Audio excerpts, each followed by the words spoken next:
Hola, ¿qué tal, hermosos? La gente, los legos en la materia, quiero decir, hablan de informática como si fuera lo mismo reparar ordenadores, que montar redes, que programar una web o programar otro tipo de aplicación, trastabillar con sistemas operativos o ciencia de datos, por ejemplo. Y es aquí donde yo quería llegar. Mira, la prueba está en que yo soy desarrollador web y de ciencia de datos no tengo ni idea. He empezado esta semana a iniciarme. Y precisamente por eso he empezado también a hacer vídeos, que por cierto, se suele decir, los boomers sobre todo, la gente que sinceramente no tiene ni idea, hacer vídeos es fácil y a mí ya empezar me ha costado bastante, ¿eh? O sea que de fácil no lo veo yo.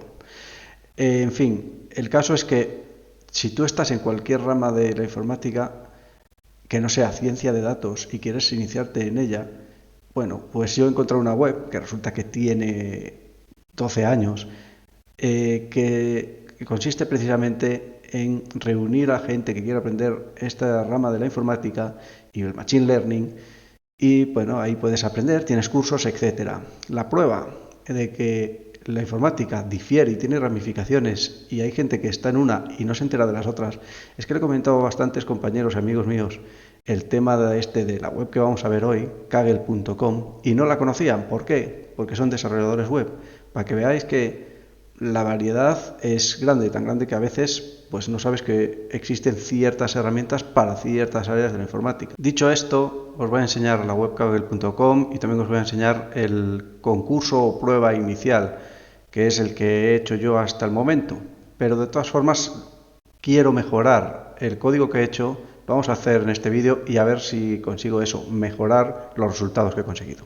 Bueno, pues la web es esta que veis aquí, kaggle.com/competitions, porque estoy en la sección de competiciones, porque os quiero enseñar pues una cosa que está muy chula. Bueno, he conseguido una precisión del 78%, luego hablaremos de eso. Pero lo que yo quería comentar es que en esta web también veis aquí competiciones que están activas y veis que pagan dinero por resolverla o por conseguir un modelo bueno que se ajuste a lo que piden. Entiendo que estas competiciones las hacen empresas como por ejemplo Google. Bueno, les saldrá más barato evidentemente que contratar un equipo de gente experta en Machine Learning y estas cosas. Y bueno, los premios, la verdad que los hay aquí ahora, de momento, de 60.000 a pues 10.000 que vemos aquí. Yo he llegado a verlo de 150.000, me parece que era de Google, otra prueba que había por aquí. Pero bueno, que está muy bien, esto desde luego motiva, ¿no? Aprender Machine Learning, aunque por supuesto yo no me voy a meter en este barrizal porque me comería los mocos hoy por hoy. Pues esta prueba es básicamente una introducción. Aquí lo explica un poco lo que hay que hacer, incluso hay un tutorial que es el que he seguido yo y ahora lo veremos, que es este enlace de aquí. Y bueno, ya os dice que incluso que no hace falta ni saber programación, aunque se va a ver código en Python en el tutorial, te dicen que de momento no hace falta. Hombre, evidentemente si sabes algo de programación mejor que mejor. Yo Python no soy un experto, pero sí me manejo, entonces en ese sentido no he tenido problema. Vale, vamos entonces con el tutorial. Una vez aquí vemos que nos explica un poco de qué va el tema y vemos que hay tres datasets para resolver el problema, que son estos: Train CSV, Test CSV and Gender Submission CSV. Yo he utilizado solo los dos primeros. El Gender Submission no es más que un archivo con las mujeres que han sobrevivido, el ratio de mujeres que han sobrevivido. O sea, sale el listado de mujeres y un 1 un 0 en función de si sobrevivieron o no. ¿Para qué vale esto? Bueno, es un dataset dummy para crear un primer modelo muy básico que consistiría en, bueno, suponer que todas las mujeres sobrevivieron y los hombres no, y a ver qué porcentaje te sale. Como es muy tonto, es muy chorra, yo he pasado directamente de eso y he ido a la chicha. Bien, aquí vemos que hay varios datos. El passenger ID, que no deja de ser más que una referencia, no nos da un poco igual porque es una clave. Survived, 0 sobrevivió, 1 no sobrevivió. P-class es la clase de pasajero, ya sabéis que había tres clases, primera, segunda y tercera. Adivinad qué tipo de clase de pasajeros sobrevivió más, efectivamente, se ve a la legua.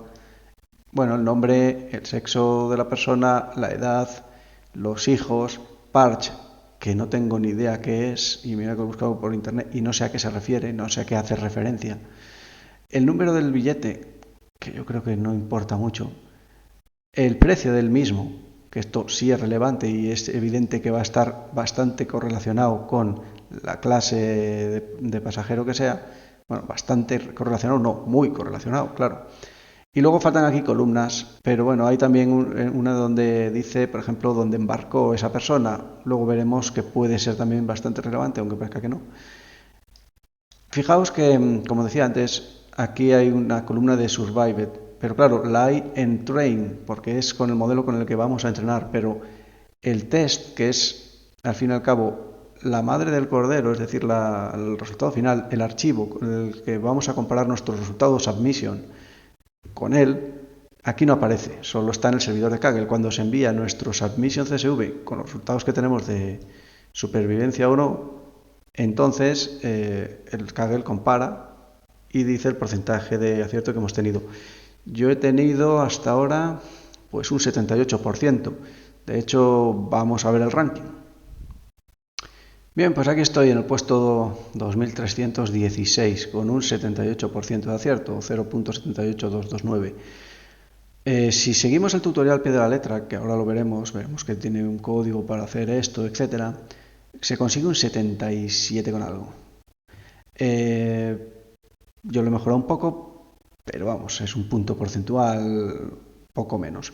Yo quiero conseguir el 80% y puede que desde luego se puede conseguir, pero puede que lo consiga. Ya os voy a decir cómo. Vamos a ver un momento, porque es que hay gente que yo estoy flipando, porque ha conseguido el 100%. Claro, esta gente ya serán expertos. En concreto este de aquí me hace sospechar, porque tiene 412 entradas. Eso quiere decir que mandó el archivo submission 412 veces. Yo, para mí, que hizo fuerza bruta o algo, fue comparando lo que tenía con lo que le iba saliendo y hizo descartes y un poco como el quién es quién de MB, ¿sabes? Empezó a mirar y yo creo que lo hizo medio a mano. Pero bueno, desde luego estos otros se han acertado la primera, es que son unos cracks. No tengo ni idea cómo lo han hecho, tampoco voy a aspirar a ello. Si yo llego al 80% me doy con un canto en los dientes. Bien, vamos a ver cómo se hace esto con Python. En el tutorial, bueno, explico un montón de cosas conceptuales para meternos en harina, pero eso no me importa, yo voy directamente a lo mollar, que es el modelo que se va a seguir para predecir, que es este Random Forest clasificatorio. ¿Y esto qué es? Bueno, el Random Forest consiste básicamente en coger ciertos parámetros de los datos que se creen relevantes y hacer una serie de decisiones sí no. Por ejemplo, aquí hay uno de ellos y primero se decide el sexo, ¿es mujer o es hombre? Vale, si es mujer, ¿cuántos hijos tenía? ¿Eran menor o igual que 3 la cantidad de hijos que tenía o eran mayor? En función de eso se dice si sobrevive o no. Aquí hay 1, 2, 3 niveles en el árbol. Pero claro, si tenemos n factores, bueno, pues a lo mejor hay que hacer diversas combinaciones. Claro, no solo tenemos una variable, sino que tenemos varias. Habrá que combinar. Por ejemplo, primero si era mujer y era de primera clase y tenía tantos hijos, otro será si era hombre y tenía tantos hijos y el billete costó tanto. Bueno, hay que hacer varias combinaciones. Entonces por eso se llama Random Forest, porque se hace un bosque, es decir, no se hace solo un árbol, se hacen muchos y el que mejor resultado dé es con el que nos quedamos. Esa es la cuestión. Aquí tenemos el código del tutorial, el código que importa, como veis son pocas líneas. Lo primero que se hace es instalar y utilizar la librería esta sklearn, que no es más que scikit-learn, que es muy conocida en Python y se utiliza para ciencia de datos y inteligencia artificial muchísimo. Entonces esto es un must, ¿vale? Y aquí están los factores o datos relevantes que se entiende que son relevantes para usar en el Random Forest, que se va a utilizar 3 líneas más abajo. En este caso se utiliza la clase de pasajero, el sexo, el número de hijos y el parche, que ya os digo que no sé qué es. No es parche, desde luego. Eso es patch, esto no sé qué es. Vale, luego se leen los CSVs, tanto el de test como el de entrenamiento, y entonces se ponen aquí unos parámetros en el Random Forest Classifier, se instancia este objeto, y lo que vemos aquí es que se utilizan 3 parámetros. El número de árboles, qué nivel de ramas va a tener ese árbol como máximo, en este caso 5, y random state. Random state es un número que es, al fin y al cabo, es la semilla, el random seed, con lo cual, si se usa uno, el que sea, en este caso se utiliza un 1, como si pones 120.000 da igual, no usar otro después, porque entonces generará otro tipo de árboles y no sabrás si las mejoras que has podido hacer en el código son porque has mejorado el código o has metido otros factores, o sencillamente es que has generado otros árboles que resulta que uno de ellos era mejor que el que tenías antes, etc. Entonces, eso debe ser un poco irrelevante, el random al final, a la larga. Entonces, se pone un número y se deja, ¿vale? Y bueno, luego sencillamente se genera un modelo, se predice y se manda con el nombre Submission CSV. Ya está, se manda al Kaggle y ahí te dirá la web el porcentaje de acierto. Bien, vamos a ver lo que he hecho yo. Como veis, yo utilizo de entorno el PyCharm, aunque seguramente no sea lo más adecuado para ciencia de datos. A lo mejor es mejor Spider, pero bueno, ya os digo, yo me estoy iniciando y de momento utilizo esto, que estoy bastante familiarizado con ello. Aconsejo, por cierto, instalarse el Anaconda, que tiene distintas aplicaciones, como veis aquí. Bueno, en cualquier caso, utilicéis el IDE que utilicéis, es un poco irrelevante. Vamos a ver lo que he hecho yo. Yo sencillamente he hecho una pequeña mejora, que como veis aquí, este factor no aparece en el tutorial, que es fair o fare, o no sé cómo se pronuncia esto, fair, supongo que es, pues, se parece mucho a fire, es decir, FAIR, bueno, lo que sea. Es el precio del billete, hablando en cristiano. Evidentemente esto, como decía antes, está correlacionado con la clase, es evidente. El problema que tiene esto, cuando tú lo abres con pandas, que por cierto es necesario para abrir los CSVs y gestionarlos, se puede hacer de otras maneras, pero yo aconsejo pandas. El problema que tiene, como digo, es que hay pasajeros cuya fila, esta columna está vacía, es decir, es none, es decir, es not a number, null, vacío, y eso, bueno, es un problema a la hora de gestionarlo con pandas, más que nada porque no os va a funcionar el programa, va a decir que pandas el NaN no le mola. Entonces, ¿qué hay que hacer? Hay que hacer esto. Tanto en el archivo train como en el archivo test, yo pongo que coja la mediana de los resultados, tanto aquí como en age, que es verdad que lo he puesto, pero todavía no lo estoy usando. Corrección, sí lo he usado, pero he visto que me empeoraba incluso el resultado. Bueno, tengo que pulirlo esto, pero en fin, en cualquier caso, metéis un campo el que sea, que sabéis que tiene vacíos y podéis ponerle que lo rellene con distintos parámetros. Bueno, ahí para elegir. Yo he puesto la mediana y aquí he puesto la media. ¿Por qué he puesto la mediana en el precio del billete? Bueno, creía que era más adecuado dada la disparidad en los precios. Pues claro, los ricos a lo mejor te habían pagado, no me acuerdo ahora el número, pero pongamos que 300 y pico libras, que creo que un precio del billete de primera clase valía eso, que era una pasta en 1912. Y bueno, pues otros habían pagado a lo mejor 3, 4 o 7 libras. Entonces, eso podía fastidiar bastante la media. He preferido poner la mediana. Con estas cosas de las rentas, sobre todo cuando son desiguales, es mejor poner mediana que media. En cambio, con la edad, bueno, pues eso no es un problema. Observad otra cosa. He puesto aquí, bueno, en un intento desesperado por mejorar, ya os digo yo que no he conseguido, pues 1250 árboles, una profundidad de 20, el random state lo he dejado, como os decía, hay que dejarlo tal cual. No mejora nada, por lo menos en este caso. No es el caso, o sea, con esto no haces nada. Lo importante es los features que pones aquí. Vale, ¿cómo puedo mejorar esto? ¿Cómo puedo mejorar esto?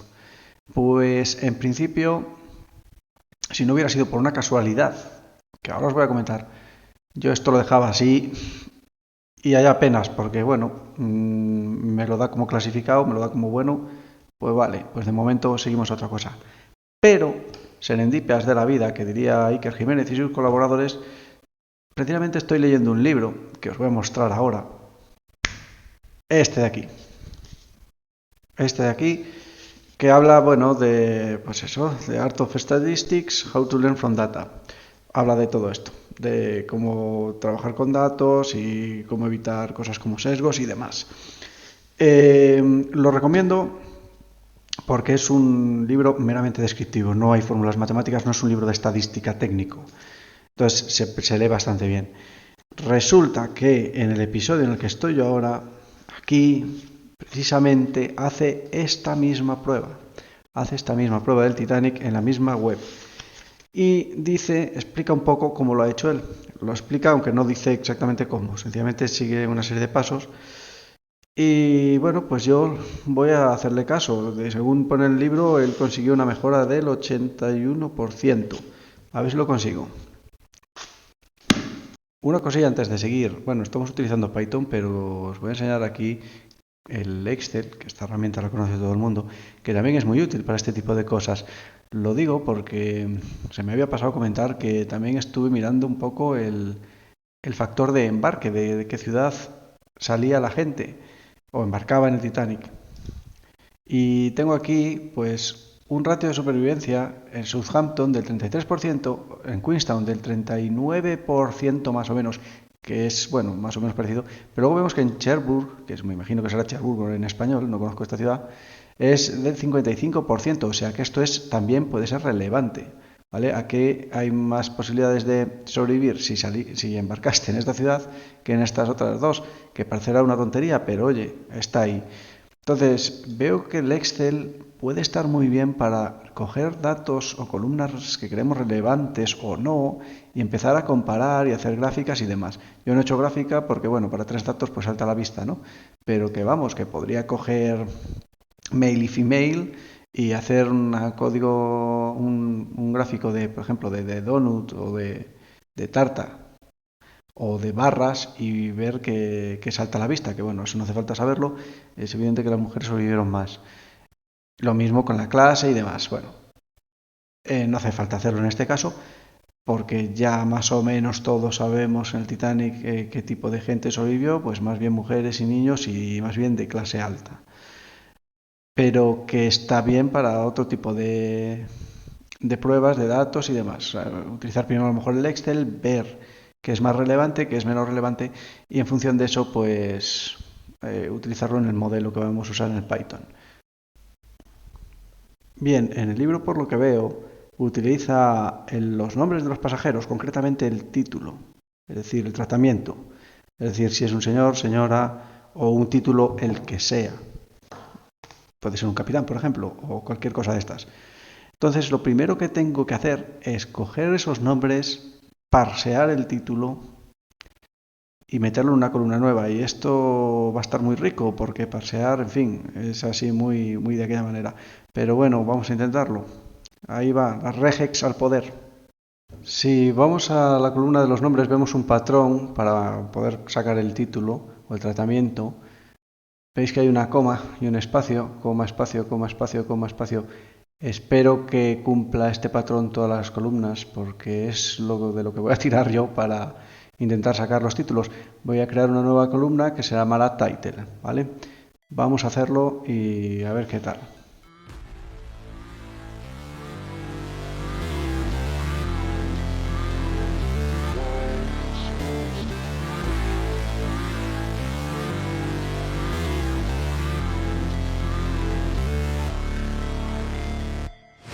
Never break, always fight, never quit, do it right, play the game. Bueno, pues haciendo este pequeño script, esta pequeña función dentro del mismo archivo Python, porque no me va a complicar la vida, sinceramente, para ordenar y limpiar un poco los datos, lo he conseguido. No ha sido así muy complicado. Sencillamente hay que tirar de esta expresión regular de aquí, que bueno, el que no sepa de expresiones regulares igual le suena un poco a chino, pero no es muy complicada. Y después vemos aquí que he creado un archivo text extended. Bueno, este archivo lo tengo que llamar de otra manera porque esto lo he metido aquí hardcodeado y no se puede llamar así, pero bueno, irrelevante. El caso es que efectivamente lo he conseguido. Veis que aquí hay una columna title y sale Mr., Mrs., Miss, etcétera, etcétera. Con lo cual, hecho. Fijaos, por ejemplo aquí Este es un máster. ¿Qué título es ese, hombre? Máster. ¿De qué? ¿Del universo? Máster de rol, no lo sabemos.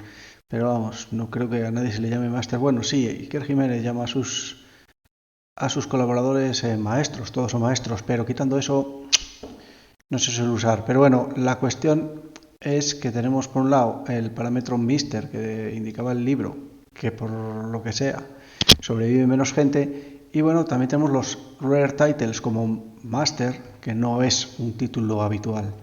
Así que esto está hecho. Voy a probar el árbol o los árboles, el Random Forest con esto, ¿no? Con este parámetro no voy a ver qué pasa. Seguramente no sea suficiente, pero vamos a intentarlo. Pues nos ha salido peor de lo que creía porque me da un error.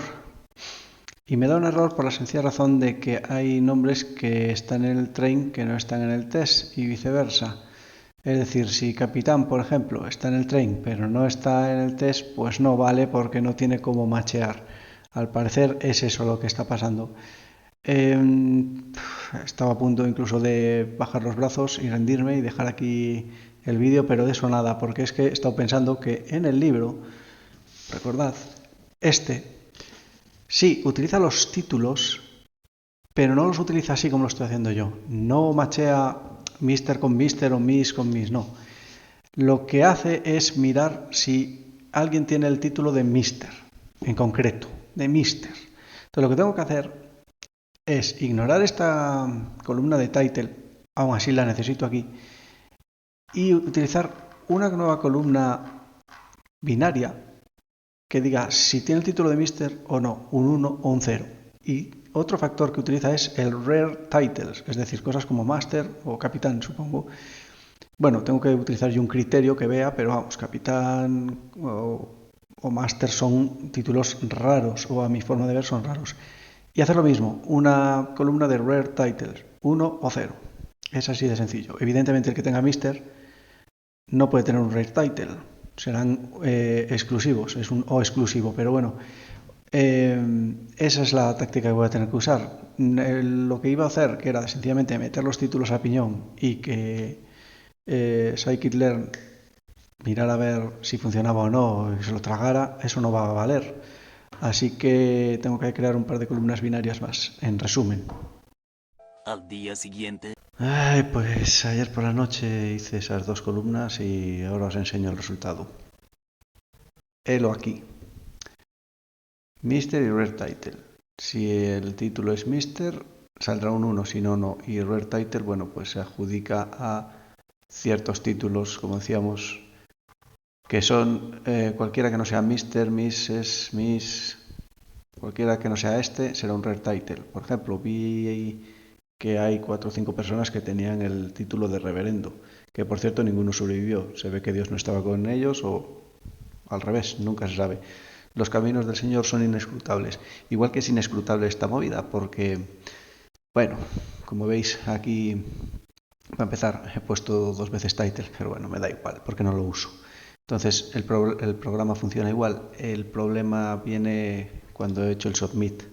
¿Sabéis lo que ha pasado? Efectivamente. 75%, eso es lo que ha pasado. No soy capaz de mejorar esta puntuación del 78%. Así que el famoso libro miente. Bueno, no miente y yo lo he hecho mal, que es lo más probable. Así que nada, me declaro perdedor en esta competición, en esta prueba. No he podido llegar al 80%. He mordido el polvo, al menos de momento. Volveré a intentarlo más adelante, cuando tenga más idea de esto. De todas formas, yo no sé si esto es una conspiración del destino o algo así. Yo estoy suscrito a Medium, que es una red de blogs de carácter más bien tecnológico, y esta mañana me llegó el email con la newsletter de las novedades y uno de los artículos habla sobre esta prueba, el Titanic, y cómo ha sacado datos con R. Entonces probablemente haga un segundo vídeo más adelante mirando todos los análisis que hace. No es tan fácil el data science como puede ser, entre comillas, la programación, en el cual te pones, piensas un poco y muchas veces empiezas a teclar, sobre todo cuando tienes ya experiencia, y vas saliendo las cosas. y si no salen exactamente como querías, pues bueno, vas modificando un par de líneas y demás. Veo que en esto del análisis de datos hay que pensar previamente qué se está haciendo. Por lo que he visto en este artículo, ya me explicaré mejor en otro vídeo más adelante, pero de momento este lo vamos a dejar. Sabiendo esto, ¿qué más puedo hacer en Kaggle? Bueno, pues vamos a echarle un vistacillo a las siguientes cosas que se pueden hacer.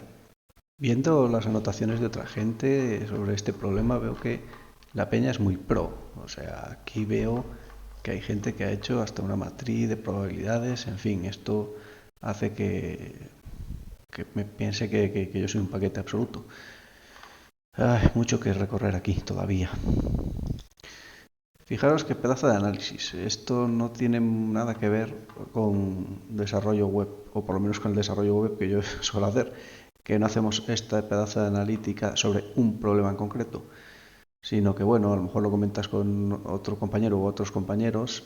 Hay veces que sí se hacen análisis un poco gordos, pero es verdad que muchas veces, madre mía, en fin, es para flipar. Decía, es verdad que muchas veces en desarrollo web, sobre todo cuando tienes experiencia, pues bueno, vas tirando líneas y vas más o menos haciéndote una idea. Es verdad que piensas antes de programar, no vas ahí como un borrego, pero considero que el estudio previo que hay que hacer antes de lanzar códigos en este tipo de problemas suele ser, por lo que veo, más gordo que el que se hace desarrollando webs. O a lo mejor sencillamente que no estoy acostumbrado, pero digamos que me estoy un poco flipando con esto. Una vez hecho lo del Titanic, se supone que la siguiente competición, el siguiente reto, es este de los house prices, los precios de las casas. Pero no creo yo que esté preparado para algo así. Así que lo mejor será mirar alguno de estos cursos o trastear con código que otra gente ha hecho, como vemos aquí, de ejemplo, y ver un poco cómo va la cosa. En fin, que me encuentro ahora mismo un poco como en Disneylandia. Acabo de entrar y tengo aquí un montón de cosas muy interesantes que ver, pero todavía no tengo ni idea de lo que estoy haciendo. Así que bueno, ya os iré contando. Aún así tengo algunas ideas en la cabeza que las que ya iré haciendo vídeos y bueno, poco a poco vamos entrando en esto. Un saludo. Chao, chao.